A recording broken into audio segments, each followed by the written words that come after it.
Alta registrada em dezembro, o IPCA 15 fecha o ano com inflação acumulada ainda dentro do intervalo da meta definida pelo Banco Central. Detalhes com Rodrigo Viga.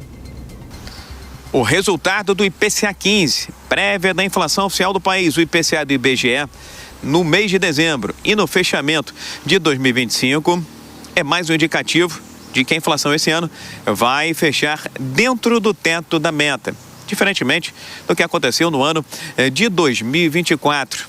Em dezembro, o IPCA 15 até acelerou um pouquinho para 0,25%. Tinha sido de 0,20% no mês de novembro, mas o resultado veio até abaixo das previsões de analistas e especialistas do mercado financeiro.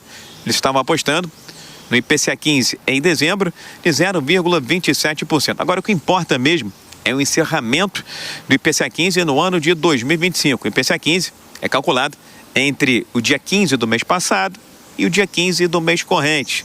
E esse IPCA 15 fechou o ano de 2025 em 4,41%, ou seja, abaixo dos 4,45%. A meta central é 3%, a margem de tolerância é de 1,5 ponto para cima ou para baixo. No ano passado, o país estourou a meta. Esse ano, isso muito provavelmente não vai acontecer. O resultado do IPCA de dezembro e do fechamento de 2025 só será divulgado no primeiro decênio, nos primeiros 10 dias, dia 9 ou dia 10 de 2026.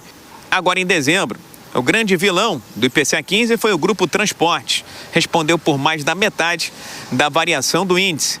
Pressão de alta de combustíveis, passagens aéreas e também do ônibus urbano. A inflação, que deve fechar o ano dentro do teto da meta de 4,50%, ainda está ali orbitando perto do limite. Por conta disso, o economista Rafael Panonco acredita que o Banco Central ainda vai ser relativamente conservador no começo de 2026. Tanto que o mercado financeiro, através do Boletim Focus, aumentou a projeção para a Selic no fechamento do ano que vem.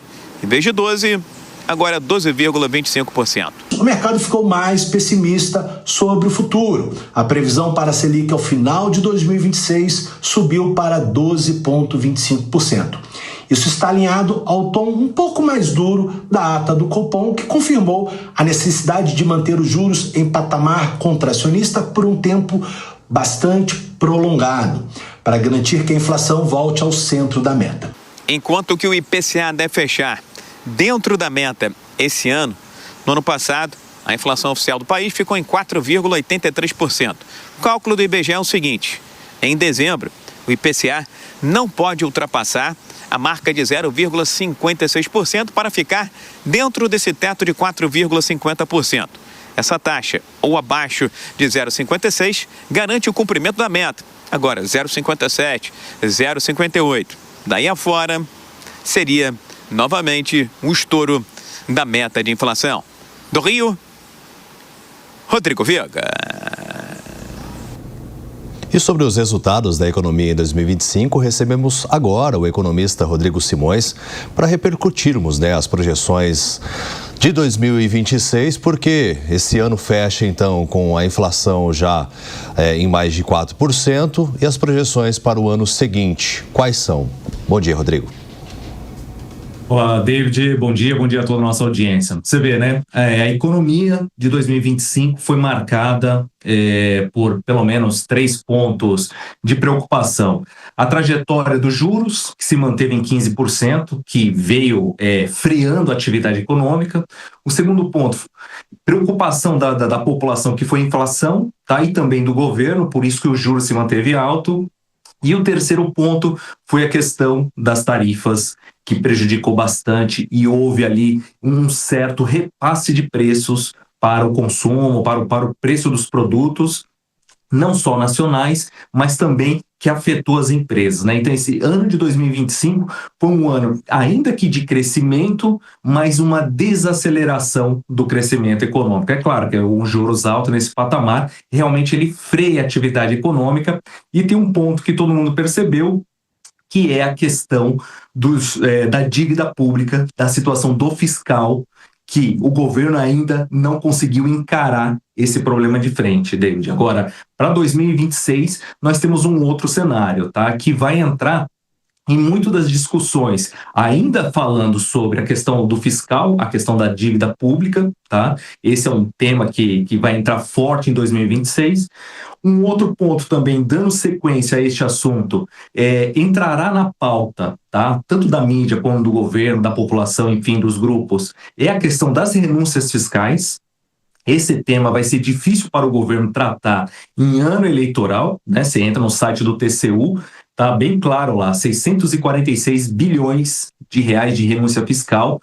Por um lado, você tem ali essas renúncias, e por outro, o Ministério da Fazenda precisa de 70 bi para poder fechar o caixa. Então você vê que ali é um contraponto e isso não funciona. E por fim, você tem um ano de eleição, tá? Ainda que com a inflação próximo ali do teto da meta, você tem o quê? Uma desaceleração. Então o governo vai se preocupar com o quê? Como se ir para uma candidatura com crescimento baixo, tá? E taxa de juros ainda alta. David? Agora, a gente continua com você, porque a pergunta que eu faço é, em relação à eleição, a gente viu uma oscilação grande do mercado financeiro, principalmente quando se colocou a candidatura de Flávio Bolsonaro. Depois o mercado reagiu e pode ficar essa oscilação ano que vem por conta da eleição, e a tendência é que os juros caiam um pouco. Como é que a gente vai entender melhor como deve acontecer a economia com tantas idas e vindas, com tantas oscilações? A gente sabe que tem uma preferência do mercado financeiro por candidatos relacionados ao centro, né? Não tanto à esquerda, não tanto à direita. Isso pode influenciar a nossa economia também, né? Olá, Márcia, um prazer falar contigo. Bom, realmente, essa sua leitura, ela, de fato, ela é correta, tá? O que hoje o mercado procura é uma gestão um pouco mais equilibrada, tá?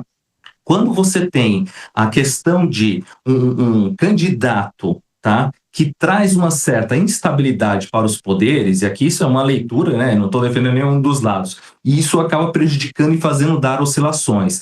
Você não pode ter nenhum tipo de candidato que venha tratar como um desequilíbrio entre ali as fontes do governo em si, do país, problema com o judiciário, problema com o legislativo. Isso já não tem mais como entrar na nossa pauta. O que a nossa pauta precisa entrar, econômica, para que o país deslanche, continue deslanchando, é o quê? É o equilíbrio da situação fiscal, é dinheiro no bolso das pessoas, é o emprego, se mantendo a atividade de emprego do país, tá? E a qualidade de vida da população. Esse é o principal ponto. E também, claro, que pensando no empresário, é a taxa de juros, tá?